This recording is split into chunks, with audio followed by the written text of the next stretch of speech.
अपनी बात पे रहिए तो ज्यादा बेहतर होगा। आज हम बात करेंगे, आपको पता है कि जिस तरह इमरान खान को जो है 2 साल हो गए कंप्लीट हो गए, ऑलमोस्ट 2 साल इमरान खान को जेल में बैठे हुए। तो अब उन्होंने जो तहरीक का शोर मचा हुआ था कि रमजान मुहर्रम के बाद तहरीक स्टार्ट होगी, तो आज आपको पता है कि तहरीक की डेट दे दी गई है 5 अगस्त। तो 5 अगस्त तहरीक की डेट तो दे दी गई है, मगर आप तहरीक जो स्टार्ट होने जा रही है तो आपको लगता है कि उसके अंदर जो है सुनने में ये आ रहा है कि उनके बेटे आएंगे इस तहरीक में शामिल होने के लिए और उनकी बहनें भी इस तहरीक की क़यादत करेंगी। तो ये पीटीआई के कारकुन फिर क्या करेंगे? क्या इमरान खान को रिहाई दिलाने में उनके बेटे और उनकी बहनें का अहम किरदार अदा करेंगी? इधर शेख वकास का कहना है कि इमरान खान के बेटों को चाहिए सबसे पहले वो अमेरिका में बातचीत करें, ट्रंप से बात करें, और ट्रंप से बात करने के लिए आए। उनके बेटों ने ये भी बताया सुनने में आ रहा है कि वो अपने साथ और लोगों को भी तहरीक में शामिल करेंगे। इधर राणा सनाउल्लाह कह रहे हैं कि आने दें उनके बेटों को, फौरन गिरफ्तार कर लिया जाएगा। अभी तहरीक का ऐलान हो रहा है, अभी तहरीक की तैयारियां हो रही है, उन्होंने कहा गिरफ्तारियां अभी से हम शुरू कर देंगे। तो किस बात और किस बात का डर और खौफ है, जबकि कहा जा रहा है कि पुरअमन तहरीक करेंगे? आखिर उनका राइट बनता है। आप भी बताइए जरूर कॉमेंट्स में लिखे कि क्या उनका ये राइट नहीं है कि अपने बेटे की बाप की आजादी के लिए, अपने बाप की रिहाई के लिए आवाज उठाएं या नहीं उठानी चाहिए? चलें आप पे छोड़ते हैं, आप बताइए, उठानी चाहिए आवाज, नहीं उठानी चाहिए?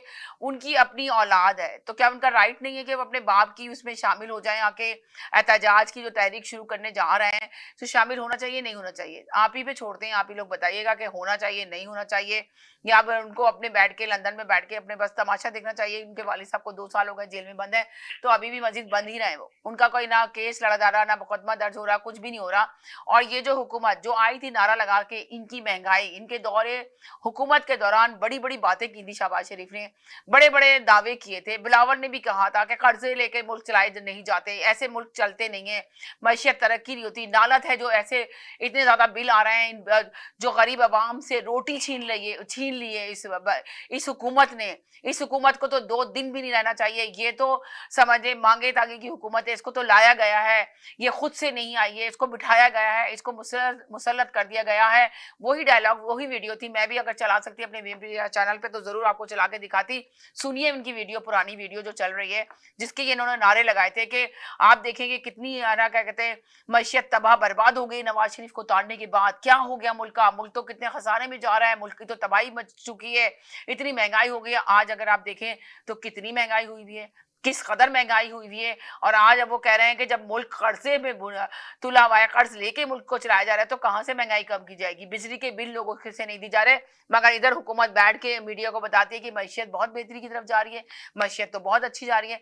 तो क्या ये मैशियत अच्छी जा रही है कि लोग आलू और ना कहते हैं प्याज नहीं खरीद पा रहे हैं? इतनी महंगे आलू, कितनी महंगी सब्जी, रोजमर्रा की जो जरूरत की चीजें वो लोगों की पहुंच से बाहर हैं, वो लोग खरीद नहीं पा रहे हैं। लोगों की चीखें निकली हुई हैं, लोग खुदकशी करवा रहे हैं, अपने बच्चों को जहर दे रहे हैं, खुद भी मर रहे हैं, बच्चों को भी मार रहे हैं, इसलिए कि घर का किराया नहीं दे सकते, बिजली का बिल नहीं दे सकते। और वही हुकूमत जब आई थी तो कह रही थी कि बिजली का बिल जला दो, फाड़ दो इस बिजली के बिल को, इतना बिजली का बिल आ रहा है। ये हुकूमत क्या काम कर रही है? इस हुकूमत ने तो लोगों से रोटी छीन ली है। तो अब ये अपने आप जो बैठी हुई है, ये क्या कर रही है? शहबाज शरीफ तो बड़े दावे कर रहे थे, पार्लियामेंट में बैठ के बड़ा शोर मचा रहे थे, तो आज शहबाज शरीफ कहाँ खड़े हुए, क्या कर रहे हैं?